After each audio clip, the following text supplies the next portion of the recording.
Keeper of the Lost Cities, Chapter 22. Sharing a room with Iggy was kind of like having a congested warthog for a roommate, but Sophie didn't mind. She was warm and snuggly with the feeling of home, and even a sleepless night couldn't spoil it. Grady and Adeline promised to check on Iggy during the day to make sure he was okay, and Sophie left for Foxfire not even caring that it was a Thursday, and she had another humiliating PE session ahead of her. Who's ready for the ultimate splotching championship? Sir Caton asked as the mentors strode into the amphitheater carrying huge sacks of tiny, brightly colored balls. Everyone cheered. What's the ultimate splotching championship? Sophie asked Dex. Telekinesis, he grumbled. I suck at telekinesis. She tried to look sympathetic, but secretly she was celebrating. Finally, she knew something she knew how to do.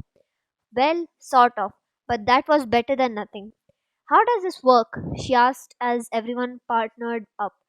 Naturally, she teamed with Dex. We push this splotcher at each other with our minds, he explained, and whoever gets splattered loses. The winners play each other until there's only one left, and that person wins.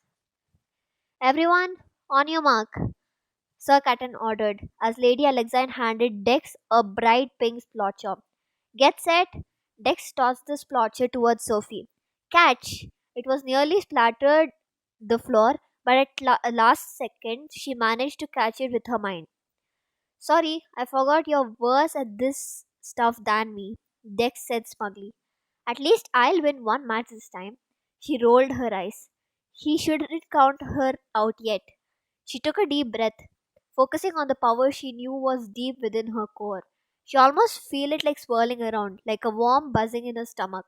Splotch! Sophie pushed the worm through her fingers and sent it through the splotcher.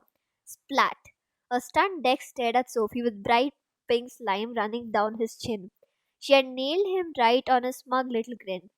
Sorry, she said, not quite able to hide the smile in the corner of her mouth. It's okay, he said through a sigh. I guess I deserved it. Well done, Sophie, Sir Caton interrupted, sounding more surprised than she would have liked. Go ahead and move up to the winners.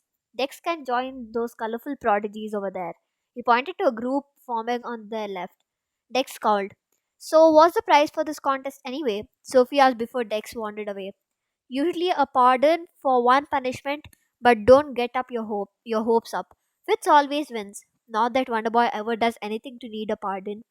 He mimicked gagging. Anyway, I hope you win a few more rounds. Thanks. Marella made it to the winners. So did Biana and Maruka. Even Jedzi. Unfortunately, so did Stina. Even a Muskok could beat Dex. Stina sneered. Let's see how you do against a real opponent. She tossed a bright blue splotch at Sophie's head. Sophie caught it with her mind, floating it in the space between them. She ignored the knots in her stomach. She wasn't backing down. I'm going to enjoy this, Stina sneered. I'll aim for your eyes. Finally turn them blue. Sophie gritted her teeth. She didn't care how she did it, but Stina was going down. Get set, Sir Catan called. Splotch! Sophie threw her hands out, pulling a bigger burst of strength from her gut as she shoved the splotch up. Splat! Ow! Stina screamed, rubbing her slimy blue cheek. Sorry, Sophie said, her eyes wide. Had she pushed too hard? No reason to apologize, Lady Alexine corrected. Well done, Sophie. I haven't seen such raw telekinetic power in a long time. Sophie flushed. That was the first compliment Lady Alexine had ever given her. But she hurt me, Stina argued. That disqualifies her, doesn't it? I didn't mean, Sophie started to explain, but Lady Alexine held up her hands. You didn't do anything wrong. If you're hurt, Miss Hex, go to the healing center. Either way, Sophie won fair and square. Marella caught her eye and pumped her arms in victory. Sophie's face felt hotter, especially when she noticed the other prodigies cheering for her. Did they think she had actually taken Stina down? As for you, Miss Foster, Lady Alexandra added, I think it might be a good idea to put you with the level 3s so your opponents can match your mental strength. Since when did she have the mental strength to face off against older kids with a lot more training and experience? She had been ahead around humans, of course, but here she felt so far behind, it wasn't even funny. Was she starting to catch up? It seemed like she was. She took out the level 3s in duel after duel, and before she knew what was happening, there was only 9 other prodigies left. A level 2 making it to the top 10, Keith said behind her. He flashed a crooked smile. And you said you weren't mysterious. She stared at her feet to hide a blush. Must be beginner's luck. Keith snorted. Or maybe you've got all kinds of talents we don't know about.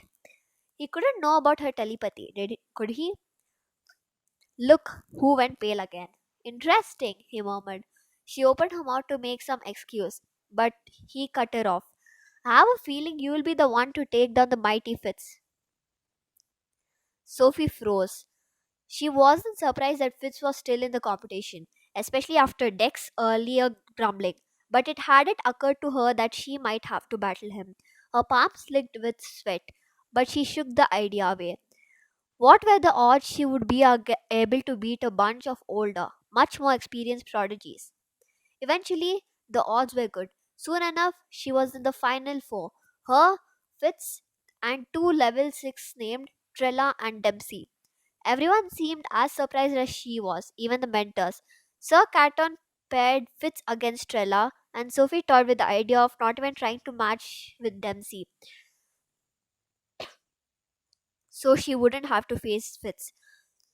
Then she caught the hopeful look on Stina's face and found a new determination to win. Splotch! Dempsey was faster on the draw, and the splotcher was halfway to her face before she stopped it. She locked her jaw, threw her hands, pushing with every bit of strength she could muster. Her stomach cramped and the splotcher splattered so hard it knocked Dempsey back a step. That hurt, he rubbed his cheek, smearing the orange goo. She rushed toward him. Sorry, are you okay? He flinched, not looking happy to have the girl who had just bested him trying to help him. Sophie stepped back. Winner, Lady Alexandre announced, and Sophie spun around. Fitz waved to the cheering crowd before he turned and met her eyes. Her heart fluttered. It appears we have reached our final battle, Sir Caton announced. I think it's safe to say that this is the most unusual match we have had in Foxfire history. Are the competitors ready? Fitz stepped towards Sophie with a smug smile. I am. Me too. Her voice shook, betraying her nerves. Go, Fitz! Biana shouted. Her voice hid an edge that made Sophie wonder if Biana wanted her to lose more than she wanted her brother to win. She wouldn't be surprised. Kick his butt, Sophie! Keith cheered. It's about time someone took Fitz down. Some best friend you are, Fitz shouted, but he said it with a smile. Any preference on splotcher color? Sir Caton asked. Pink, pink, pink. Make Fitz look pretty in pink. Everyone joined Keith's chant. Sophie glanced at Fitz, trying to read his expression. He grinned. Lady's choice. Pink, she decided to make Keith happy. And it would be kind of funny to splat him with pink. Not that she expected to win. Dex said Fitz always won. Pink it is, Sir Caton tossed his plotshop, and Sophie and Fitz made it float in the space between them. On your mark, Sophie's hand clenched into Fitz. If she was going to beat Fitz, she was going to have to give it everything she had, and then some. Adrenaline surged through her veins. The murmur of the audience faded, and she became aware of another buzzing in the back of her mind, like a backup pool of energy she had never noticed before. It felt stronger than the other energy. Could she draw from there instead? Get set. Splotch! Sophie threw her hands out, pushing through the splotcher with her mind. Her brain seemed to stretch like someone snapping a rubber band, and her ears rang, but she didn't break her concentration. The splotches exploded as her force met Fitz, and Sophie felt the energy rebound. The next thing she knew, she was flying backward across the room. She caught the surprised look in Fitz's eyes as the same phenomenon happened to him. For a long second, she was weightless. Then her back collided with the wall, and the wind was knocked out of her. An almost simultaneous crash told her Fitz had met the same fate. Pain shot through her whole body, and she collapsed. The last thing she saw was Fitz crumpled on the floor. Then everything went black.